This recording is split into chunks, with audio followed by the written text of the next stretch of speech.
Good morning, folks. Today is March 8th, 2024. This is Coffee with Community Services, Alta California's weekly service provider meeting. My name is John Decker, the Director of Community Services at Alta California Regional Center. Welcome. Thank you all for attending. We have 71 folks on so far this morning. We've got a number of things that we want to go over with folks today. So we will do our quick introductions of our community services staff as well as our managers that we have on here. And then we will jump into our agenda. And as I mentioned, the first thing on our agenda once we get there is going to be our Deaf Culture 101 and Sign of the Week. So start off with introductions. I see Carly, our employment specialist on. Good morning, Carly. I see Christine, and I say hi to Sharon again this morning as well. Good morning, Sharon. I see Shauna on, and of course, Michael, who you're going to be getting a presentation from shortly, and Melinda is on as well. Good morning. I see Jaslyn and Marty on. Good morning. And Beverly and our manager, Scott, from the Quality Assurance and Compliance Unit. And Odelia is on this morning as well, emailing me well before 8 a.m. this morning about things. So good morning, Odelia, bright and early. And I see our manager, Cindy, is on. Good morning, Cindy Lay. And Jessica is on, and Rhonda from Community Services, and Alicia. I see Rihanna on. Good morning. And Leah, who just sent another new vendorization notice to all of us. Good stuff, Leah. And Sydney is on this morning. Good morning, Sydney. And our lead community services specialist, Jason, is on. And I see Jolana there too. Good morning, Jolana. I mentioned earlier Hubert's on, our emergency coordinator. We'll jump to him somewhere in our agenda. I see Adriana on and Elijah. Good morning too. And let's see, we got Dan Kilmer, another one that was very active in the emails earlier this morning. And let's see, who else we got? We got Ethan on. Good morning, Ethan from Community Services. My ever-present assistant Zach is here as well. And I see Belinda. Good morning, Belinda, keeping things processing and moving and flowing with our departments. And see, Christy is on. Our manager Helen is here. Good morning, Helen. Kylie's on. Good morning, Kylie, and Gary and Damien as well from Community Services. And Carol, good to see you, our manager for our SLS and Deaf Services unit. And Rowena from Residential. Good morning, our Client Services Manager. And of course, we have Jordan Eller, our Specialized Services and Support Unit Manager. So back from being pretty sick and here, running the show again in her unit. So good to see everyone. I'm sure we're going to have more folks that are going to be joining. We're at about, what, 80 now? So for our agenda today, we are going to start off, as I mentioned, with Michael, and then we're going to move into an update, some brief updates from Michelle Duchesne, I promised, on a few different topics. Coordinated family supports. There's a new program that they are putting out to promote it. There is some different type of training opportunities that we are going to be going over in addition to the DSP stipend. And we're going to be going over these at the Provider Advisory Committee, but we're going to talk briefly about some of those different things, as well as giving you an update on the DSP stipend, as always, as well as an update on the payments for the DSP stipends too. Additionally, we are going to see, I want to see if I have Garrett around or if I have one of our vendors that is oh, there's Garrett right there. Hey, Garrett, I know we don't have much, but if you wouldn't mind just giving a brief update on All's Well and just where you guys are at on that part of the is it a pilot right now? Or like yeah, you're piloting it. So if you wouldn't mind just giving a brief update when I call on that later. Yeah, I have to get on a call, so as long as it's after like 11:30, I don't mind doing it. Is that okay? Absolutely. Thank you. Yep. And then also there's information that went out about the Blue Envelope program and an opportunity for advocacy, like an immediate opportunity for advocacy. And so our executive director, Lori Benalis, wants me to talk with you all about that a little bit. And then I don't believe we have a spotlight. And then we'll have Hubert give an update as our emergency coordinator. And then I heard from our directors of client services. They are downstairs, I believe, still with all the other directors of client services from all the regional centers in their statewide ARCA meeting. And they did not mention any updates. But if there's anyone else from case management that has anything, you can always put it in the chat, or you can just unmute yourself and talk. So with that, I'm going to throw it over to Michael. I just want to share that I understand many of you staff got your first sign of the week email in a long time, and a lot of you got your first Deaf Culture 101 email in a long time. And for some of you, it may have been the first one that you got because it's been a few months since we've been able to do this. But right on. I am so pleased that we are back at this. And so I'm going to throw it over to Michael. And I think you guys can pin yourselves to the camera appropriately, I hope.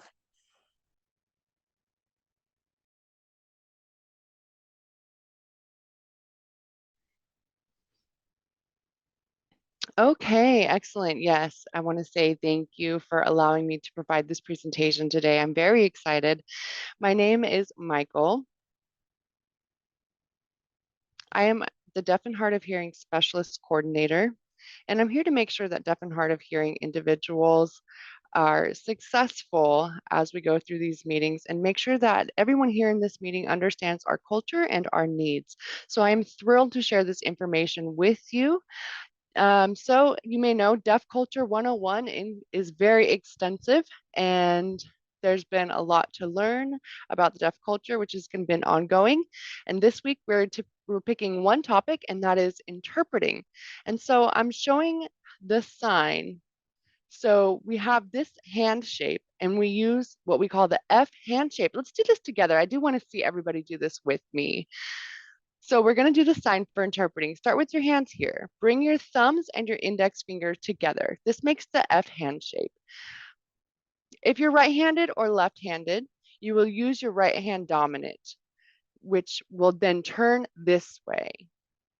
So use your dominant hand, but have these two tips touch each other. So one hand stays in place while the other hand, your dominant hand, moves like this, and that is the sign for interpret or interpreting. So we do it kind of fast, interpreting just like this. Very good job, everybody. It's great to see everybody doing this. And so now I would like to add, there are two kinds of interpreters. I'm going to spell this one.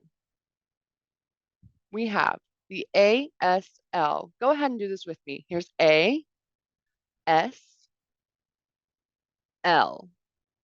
This is the ASL interpreter. Then we have another word called a deaf interpreter. With your index finger to your ear, and you bring it down to the corner of your mouth. That is the sign for deaf. It can go either way, from your ear to your mouth or from your mouth to your ear. I typically start with ear to mouth. So then we have deaf interpreter, adding that sign. Good job, everyone. So now, okay, so now the sign of the week is interpreter. We have deaf interpreter and we have ASL interpreter. You go ahead and take a chance to review the link if you can. It might be a little awkward looking at the signs, but go ahead and take a look at that. It'll show different kinds of ASL. So in Deaf Culture 101, interpreting is actually related to deaf culture. There are two different kinds of interpreting for the deaf and hard of hearing community members. We have ASL interpreters and we have deaf interpreters, as I mentioned. ASL interpreters, you are typically seeing right now, actually, we have an ASL interpreter speaking. We typically see them in our meetings, on TV, maybe in the shows, on the news. ASL interpreters are typically hearing, meaning they hear a person's speaking or speech, and then they translate it into ASL, to signed language, for deaf and hard of hearing members to access the spoken language. And then they go back and forth between the spoken and signed languages.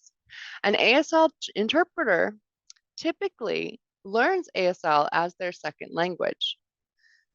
So people see ASL interpreters rather often, but the term deaf interpreter might be new to some. So deaf interpreter is actually a deaf person who interprets. So a person speaking is interpreted through an ASL interpreter, like behind the scenes. So a deaf interpreter will watch the ASL interpreter, then interpret that interpreter's ASL into a more accessible, ASL rich language because it is their first language and easier for them to apply the concepts heard in English to the ASL structure. So you might be wondering, okay, wait, what's the difference between an ASL interpreter and a deaf interpreter? Often people say like, well, we are providing an ASL interpreter. Why would I need to add a deaf interpreter if we already have an ASL interpreter? And that is a good question, absolutely.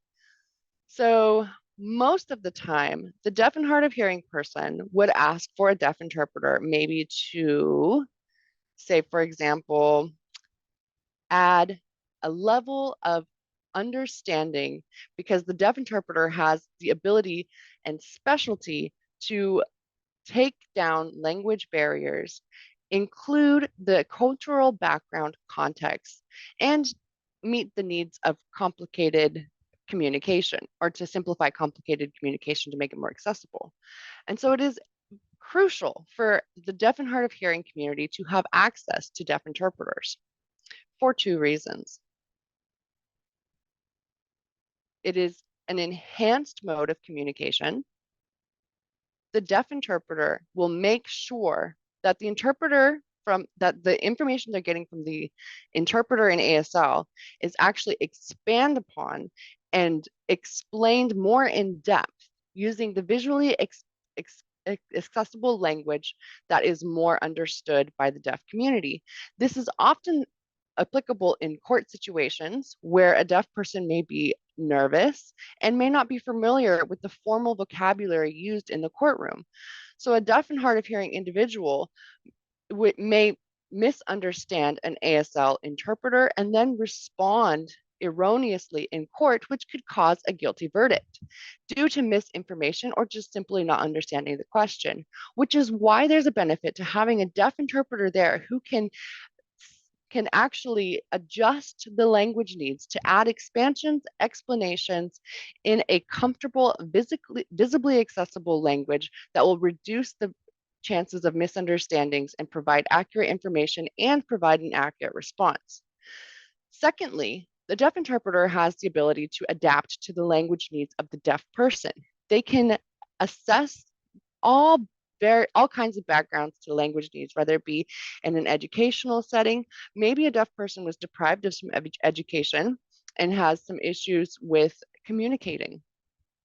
But a deaf interpreter can incorporate body language, gestures, and make up signs or make up signs for words that don't have signs or make up gestures that make a concept clear and accessible to that person who may have limited English. For example, that's more common, maybe a pregnant woman may be having in labor for the first time and communication can be frustrating. A doctor will start asking this person several questions like, do you want this medication? Do you want an epidural? But she may not be familiar with the term epidural in which the sign language interpreter would produce. But a deaf interpreter there could expand on what epidural is in an accessible way by showing that it's a medication, what it does, where it goes, how it works, that would help reduce the pains of giving labor. So the deaf interpreter's responsibility would be if assessing if the person doesn't know that word, they can tell while they're interpreting by seeing the deaf person's body language, then expand on exactly what that process and purpose of an epidural is for the deaf woman to feel like, oh, okay, I'm actually understanding what the doctor is talking about, which is important, especially in emergency and high stress situations, to have a deaf interpreter there to support the deaf or hard of hearing community member utilizing services. There are several more examples of this, but for now, I would say that a deaf interpreter and how they look, I want to make sure that we're explaining this very clearly. So if we're having a meeting, how would you know if a deaf person needs a deaf interpreter? Typically, a deaf or hard of hearing person would request a deaf interpreter, maybe for a doctor's appointment, for a meeting. But today, typically we're seeing deaf interpreters on TV, maybe for emergency announcements. We're seeing them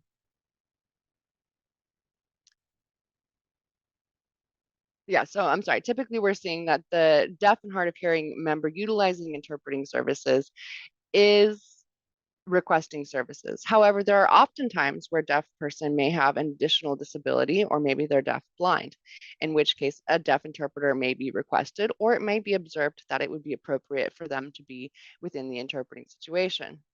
And so for you to learn what a deaf interpreter means, right now I just want to make sure that it's clearly understood that a deaf interpreter and an ASL interpreter are very different roles. Thank you.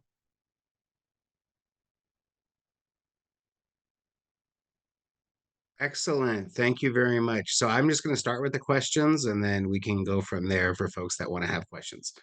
Before I get into the questions, I just want to mention, and I want to ensure that folks, because we've got 101 folks on right now, that we provide this at the beginning of our Coffee with Community Services meeting as an opportunity to enhance your knowledge base about a big chunk of our population. We have approximately 1,500 individuals at our regional center that have lower hearing levels.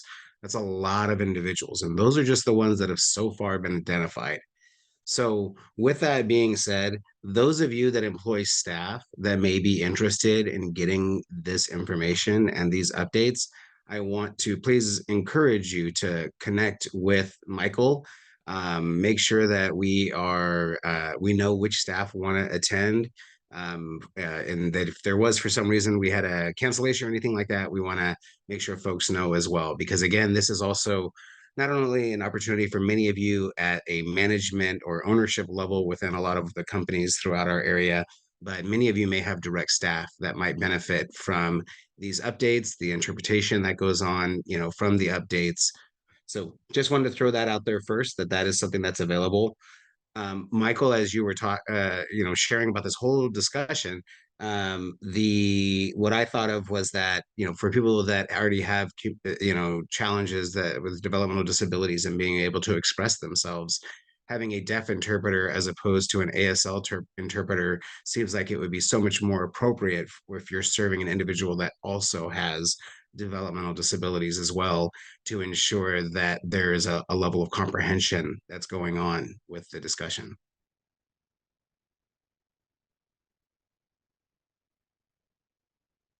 Yes, exactly. For me, in a court situation, I will definitely ask for a deaf interpreter. I prefer that. Or for developmentally disabled as well. I agree. I think as the presentation was going on, those of us, I know Jordan and myself and Sharon Krupinski, Christy Awasa, we've spent many, many, many hours in courtroom hallways with interpreters and recognizing the challenge in, especially when we have two individuals that are deaf that are being interpreted for at once, which is sometimes the case. So I appreciate this extra information. I do say that our Coffee with Community Services sessions, they don't require a master's degree per se, but we do present some high level type of things in here. But we don't necessarily expect folks to become experts in these things. We want you to know that we've got staff here at the regional center that you can reach out to for this type of expertise. We are looking at widely expanding opportunities for our clients to be able to participate in a broad range of services. And that means that they need to have staff that can communicate with them. And so we want to break down the barriers that you feel may exist within your companies to hiring deaf individuals. And we want to support that. And through hopefully this education that we do at our Coffee with Community Services, folks kind of get that. And so, oh, sorry. And let's jump over to Melinda, right? And we want to talk about the survey. Sure. Hold on one sec. I can voice for myself. Thank you. So yes, we have a survey that's going to be given out, and I'm going to post that to the chat now. And it's just a feedback survey. We want to know your thoughts, your feelings, and what else you want to learn from us as a team, so we know what to do and how to support you the best that we can. And next week you'll be learning from me. So I will post that in the chat now.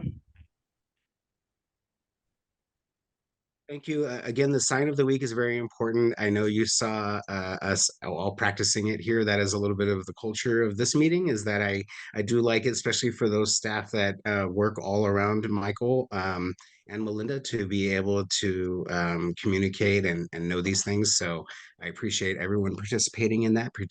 Appreciate the presentation, Michael, and appreciate the survey, so that we can better look at how we can meet your needs to support this big part of our population in the future. Before I jump over to Thank you. Michelle, you're all right. You're welcome. Let me check the chat and just see if I have anything. Thank you. The survey is in there, and we'll get that, hopefully those responses back as soon as possible from folks. We've got staff that are eager to have discussions with you about this. Hubert, maybe that brief update now on kind of what's going on. We're surviving storms out here. What's going on? Yes, we have survived the previous storm. I think it's a great transition that we're coming from our deaf and hard of hearing specialist, just because my major update that I would like to share with the group today is that Alta is developing communication cards to use in the event of an emergency for our deaf and hard of hearing populations, and even nonverbal populations. So I've collaborated with Melinda, Michael, and our client advocates, as well as Michelle Duchesne, to develop a communication card to use in the event of a disaster.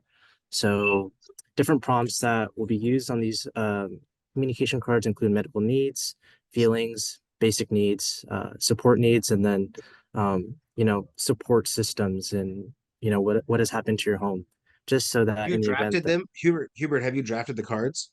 not yet. We're in the middle of drafting them right now. I do have the format set. We actually just had our first official meeting yesterday as a group, so more to come. We do plan on kind of digitizing these cards to make it accessible through our website, both on the deaf and hard of hearing page and the emergency/disaster webpage on Alta's website. Awesome. I know we still need to do kind of our big picture Hubert update about, your position and everything else. Maybe we'll tie that into going over the website as well, because I know my team are looking at setting a date when I'm not around for a Okay. good presentation of all your activities that you're doing. But thanks very much for the brief update. Carly's got to run. Is she still here to talk about the hashtag contest? Yeah, I'm still here.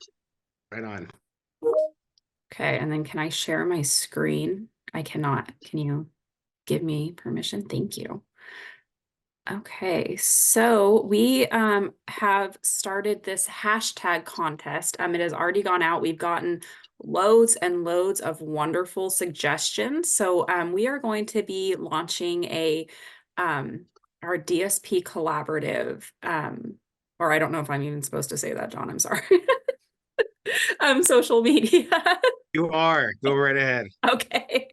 I wasn't sure if that was if that was allowed. Okay, so we are going to be launching a DSP collaborative social media. So we want specific employment related hashtags to use on that social media, but also on our just Alta social medias when we post PIP features, CIE features, anything related to employment on there, just to draw more traffic. So we decided, instead of coming up with one on our own, we wanted to bring in just our community to help us decide on one. So get some suggestions from our clients, from our service providers, from families. So we have a survey that you can go to complete, give us your suggestions, and the winner will be that is selected will be the first to be highlighted on the social media pages. So all of the suggestions will go to the client advisory committee. They will pick the top few, and then it will go to executive management team and the board, I believe, to select the winning one. We've included some suggestions here, hashtag inclusion works, hashtag ACRC at work, just to kind of get an idea of what we're looking for. I'm blown away by the amount of submissions we already have. So keep them coming. It closes on March 20th. So there's still plenty of time to get your submissions in.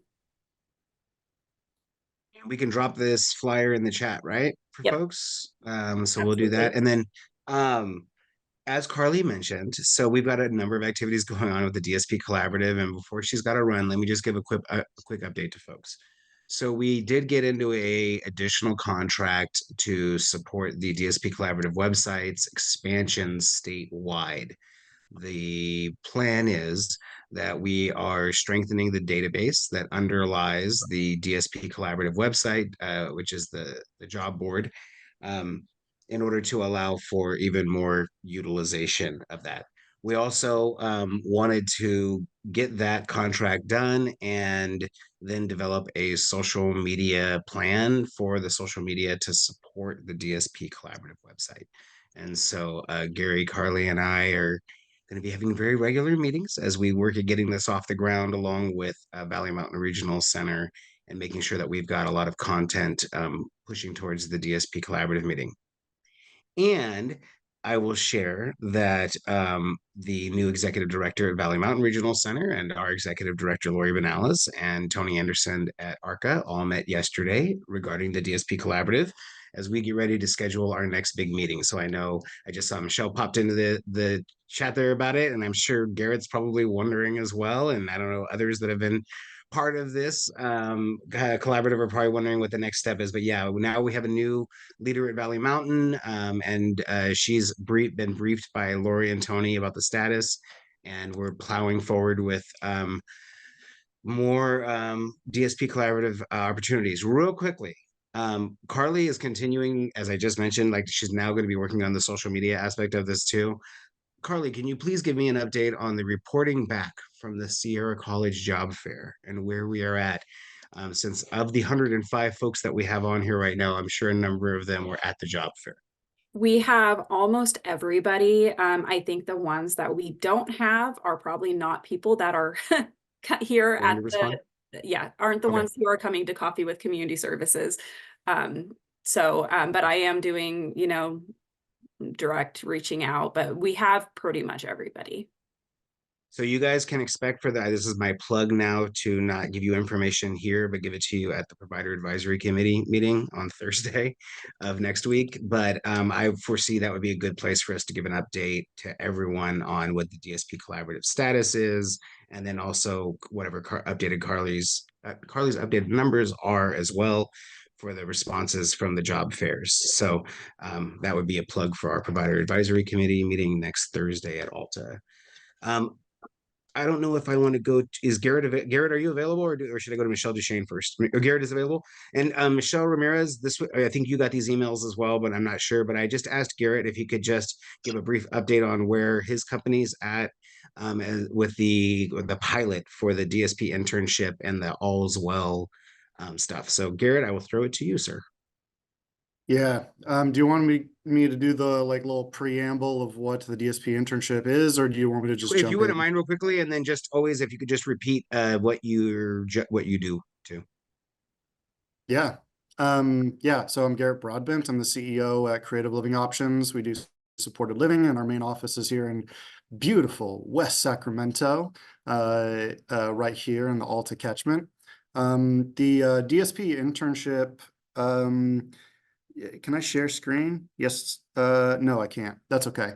The DSP internship is part of a suite of programs. Oh, you can share screen all right. You're good.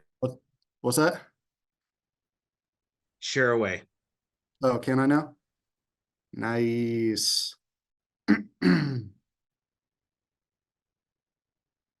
And everybody see the DDS workforce initiatives right there? Yeah. So everybody should be familiar with some of the workforce initiatives. The big one that they did recently was the DSP training stipend program, which is made available to all of our DSP staff. But one of the other ones that they've been working on is number 4 listed here, which is the DSP internship program. If you scroll down further on the page, like if you navigate to the DDS Workforce Initiative landing page, they have a bunch of tabs down here. And you can hit the DSP internship tab, and it gives a little bit of a description there. The recognition with the entire suite of programs is that our DSP workforce needs to be built up. And a big one, which our regional center has been a leader on, is making sure that we can hire folks. That's the whole thinking behind the DSP Collaborative, for example. The DSP internship program is created to be a pathway to hire folks from maybe alternative areas, alternative recruiting areas, and see if they're right for this industry and see if they're right for some of the placements in any one of our direct programs. So what they did is DDS contracted with a company called All's Well. All's Well does staffing in adjacent industries, and they're leveraging the infrastructure that they already have set up to find candidates who might be good DSPs. So they set them up. They're the employer of record. They do all of the setup for vetting folks as candidates. And then they kick over these candidates to us to see if they might match up with some time slots or requirements or whatever. And then they come in, they shadow placements, and once we determine that they're right for us, we can offer them a position. Their internship can be a maximum of 90 days or 3 months. Well, if I read the page right in front of me, you would see it says right there, 3 months of training. And they can be paid their internship rate that entire time, which is minimum wage. So you can have them on the internship for that long, but you can give them you can hire them anytime within that period. So if you decide after that first day that you want to hire them, you can go ahead and hire them. If you don't know that they're going to be right for 30 days or for the entire 3-month period, then you can wait that entire 3-month period. But you do either have to decide that they're right for the position or they're not right with it for that position, and work that out with All's Well, at least by the end of that 3-month period. Where we are in the process, we're one of the pilot organizations, is they worked out a contract. I think we're going to get a very slight change in the contract that sets up a relationship between us and DDS, and then identifies a relationship with All's Well that really makes sure that All's Well is taking on the burden of being the employer and paying wages and having all the insurance and all of that stuff during their internship process, and then a little bit of what the handoff would be and what the timeline would have to be for a handoff.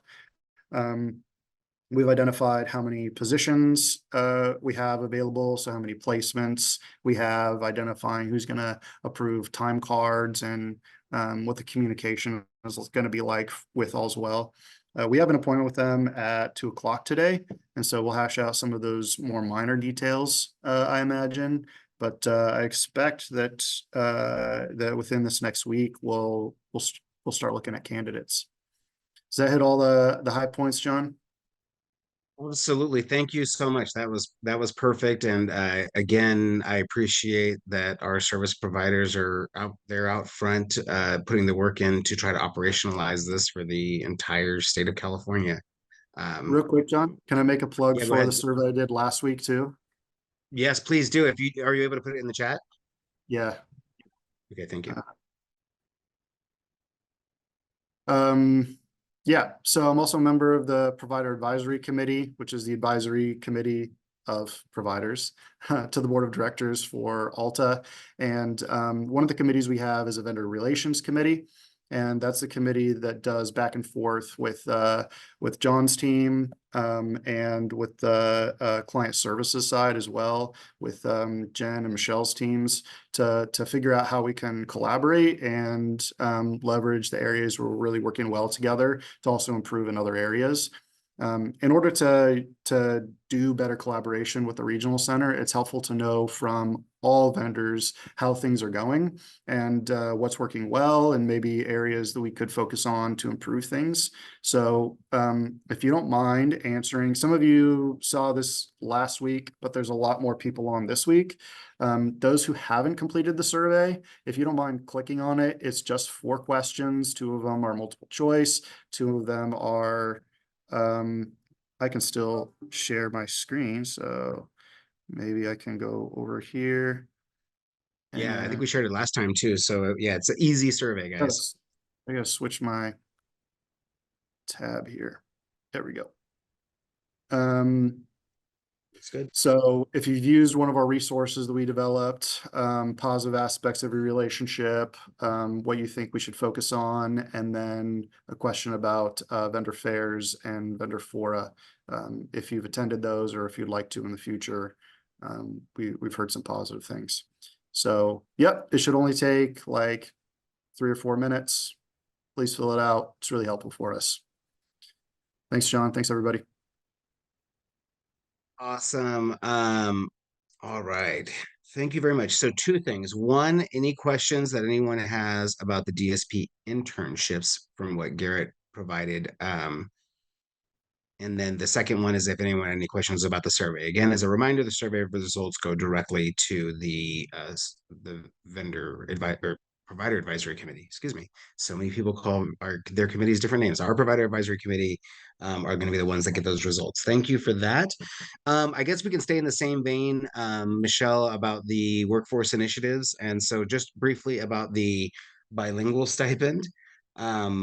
Once again, our regional center is also piloting that. And so we have had, how many vendors, Michelle, are doing the bilingual? Just one, right? I know Steph was doing it Correct. initially. Correct. And so again, we are trying upfront to make the process as least onerous on you as service providers and as us at the regional center as possible.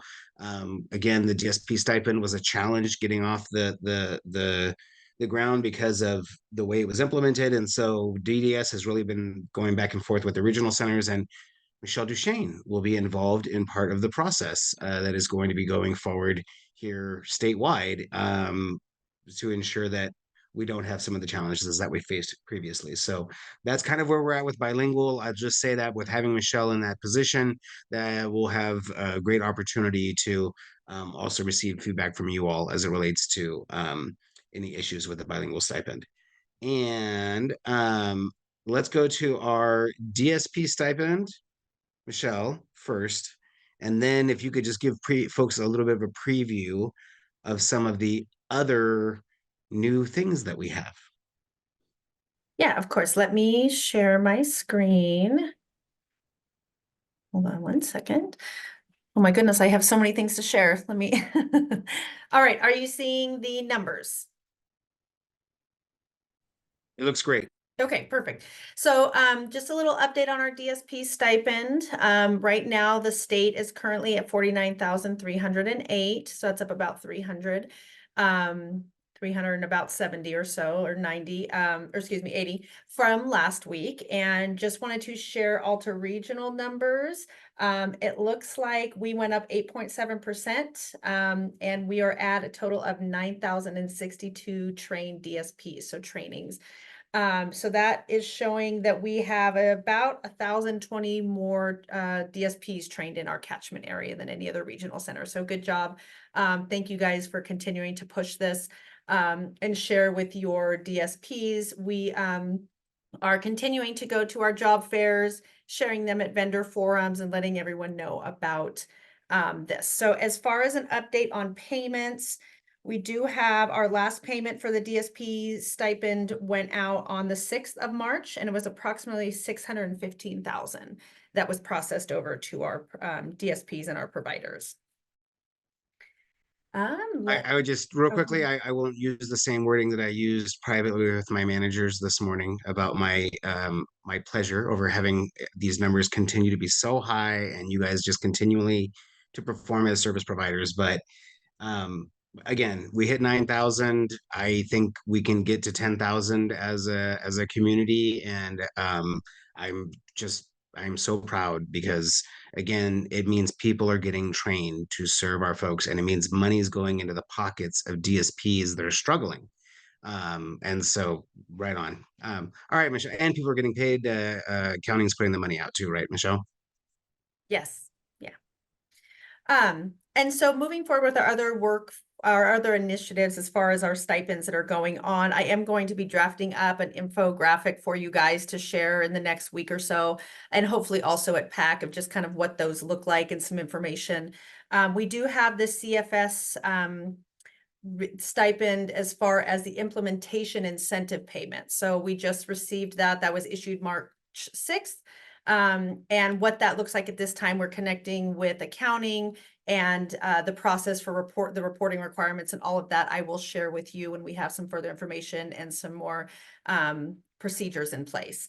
We also have the implicit bias training compensation that has come through, and that is for regional center contractors involved in intake and assessments and eligibility that are part of the eligibility requirements and determination. So that's another one that I will provide some more information to you guys as once we meet with the team.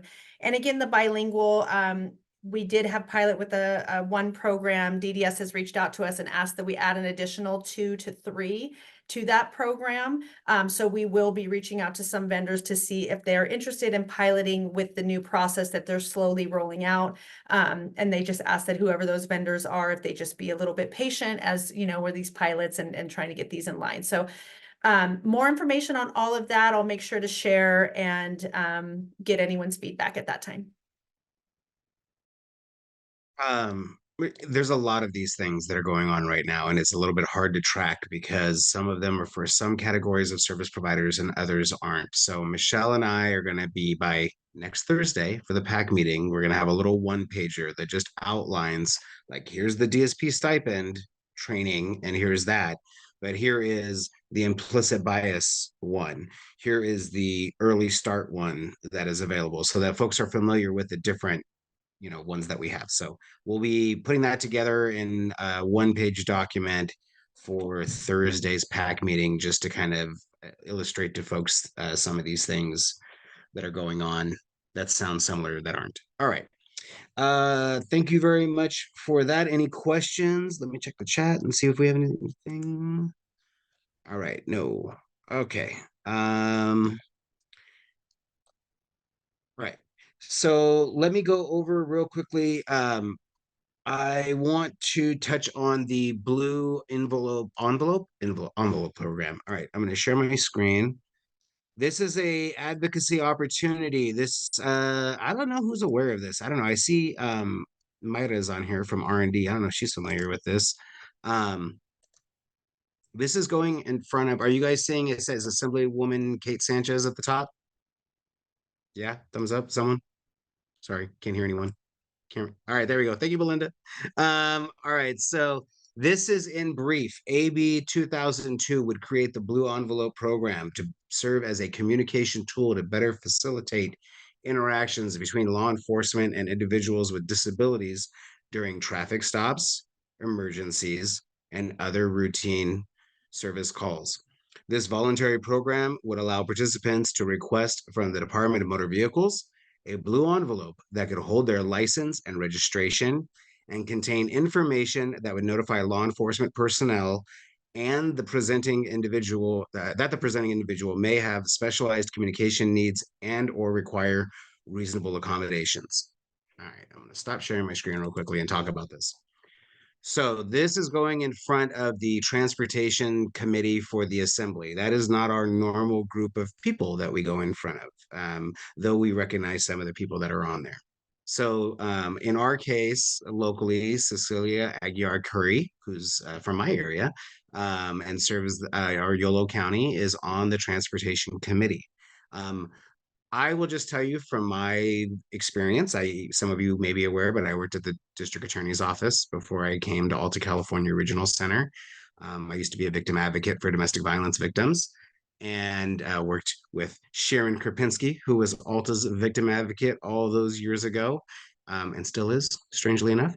And so with that, I certainly have seen the impact of the challenges with law enforcement and individuals with developmental disabilities, whether they are individuals that are victims, whether or not they are individuals that are defendants.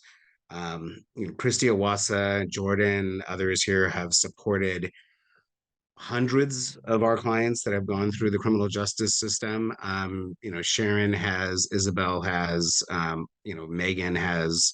And so our executive director really wants our regional center to support this, wants to be able to provide this. And so this is a advocacy opportunity to send out to members of the transportation committee. And I think we might ask Herman to send this out widely to folks. The Association of Regional Center Agencies is co-sponsoring this. Any questions about that from folks? Any co-signers that think it might be kind of nice for us to be able to have this opportunity for our clients?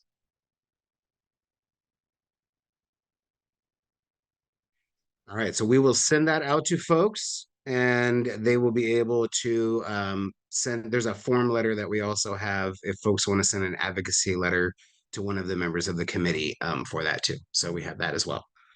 All right, and that is your request from our executive director. We do not have a spotlight for, can we put the blue envelope on the website? I think we will share this via social media, and I think that's a good idea. Maybe we should just put this in the what's happening on the front page of our on the front page of our website. Rhonda mentioned that other states have adopted the blue envelope program as well, or a keychain that people can put on their backpacks. That's cool. Yeah. So again, let's look at trying to support this, folks, if we can. And we have no spotlight this month. If folks do have a vendor spotlight, is it Jason, right, that people are reaching out to? I see Michelle is shaking her head.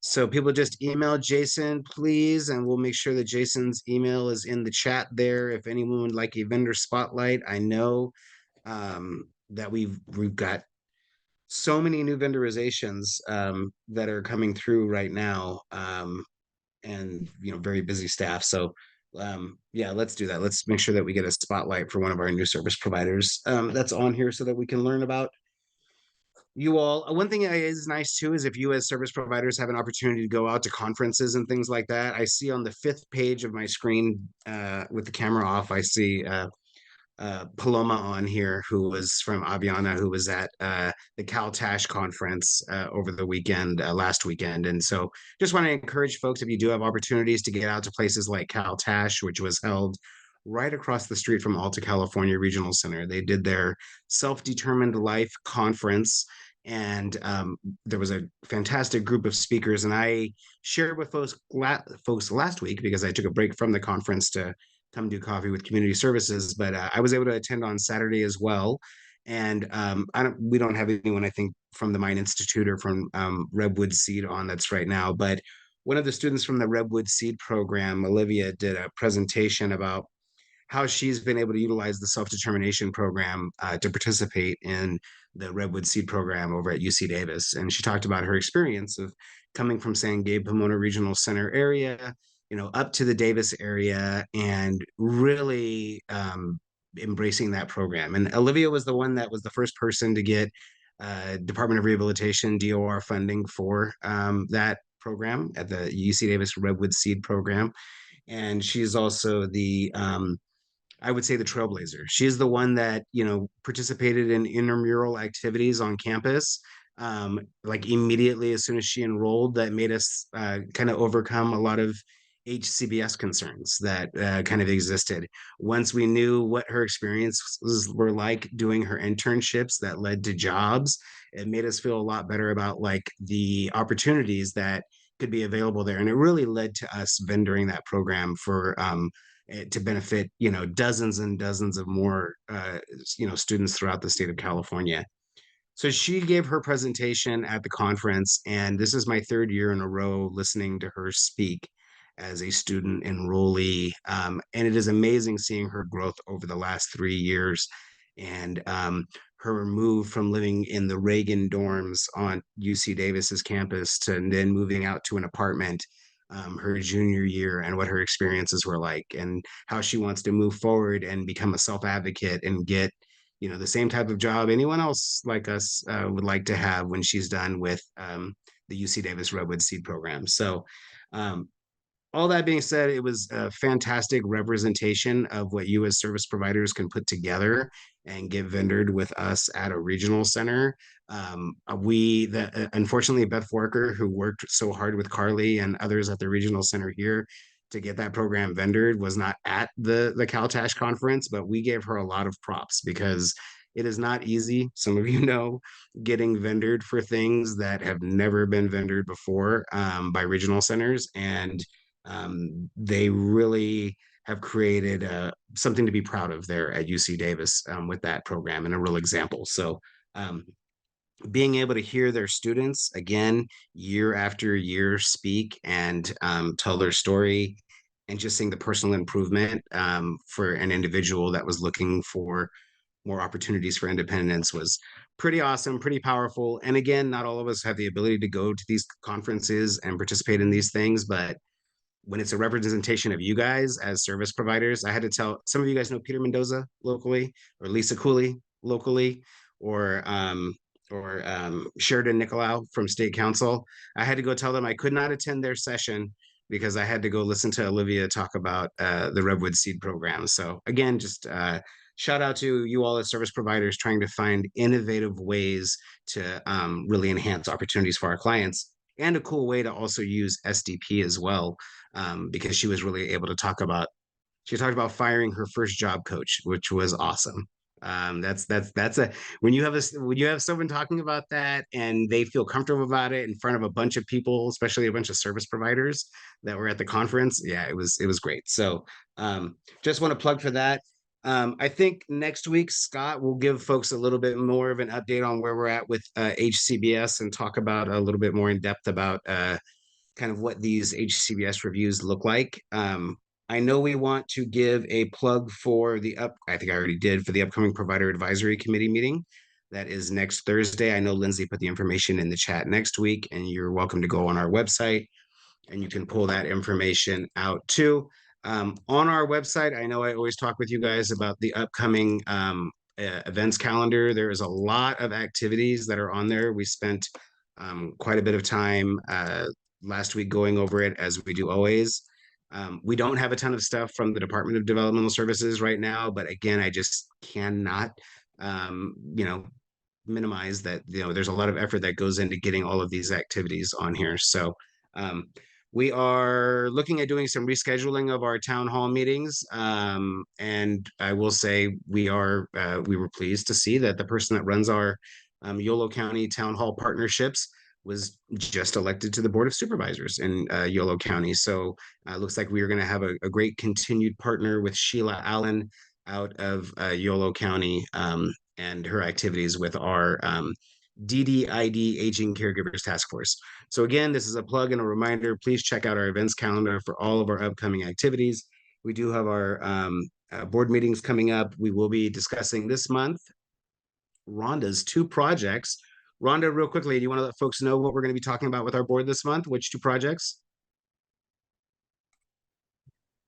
Sure. We're going to be talking about a project with Mercy Housing off Stockton Boulevard. That's for 10 units. And we're going to be talking about a project with Chelsea Housing, and that is in West Sacramento. Wait, is that one in West Sacramento? No, that one's that's in the one for regular West Sac State. Sacramento. So we've sorry, been had a lot going yes. on. And with that, real quickly, Rhonda, we've got a city council meeting coming up for Sacramento City Council that is going to be in support of our request for project-based vouchers for Chelsea Investment Corporation for the River City Apartments located by Sac State. If folks are interested in joining us in advocacy, I know we've got Peter Mendoza that's interested. I know we've got Janet, who's connected with our Disability Housing Alliance. I know we've got Patty Uplinger that's interested. But if folks are Sacramento based and they also want to come to a city council meeting and talk about the need for more affordable housing units for people with developmental disabilities. I would prefer others talking than me. So let's get a group of folks there. Please don't hesitate to reach out to Rhonda. She's going to drop it in her chat. Garrett, I forgot about you, but we have been doing such extensive work with West Sacramento over the last month because we are working on trying to find a place to park some housing funding that for our project in Woodland that is getting delayed. And so we are looking extensively at a couple projects in West Sacramento. And so Rhonda, since I know that Garrett's also interested in looking at some of the development of affordable housing there in West Sacramento. And because I think Danco's one that we're leaning towards here. Maybe we'll send that stuff over to him too, because he might be interested in that. Anyone else as well that has a special interest in maybe housing development in West Sacramento, and you want to have a discussion with Rhonda about how you may be able to help out with that, we are looking at likely going in front of the city council in support of probably housing vouchers, project-based in the city of West Sacramento shortly as well.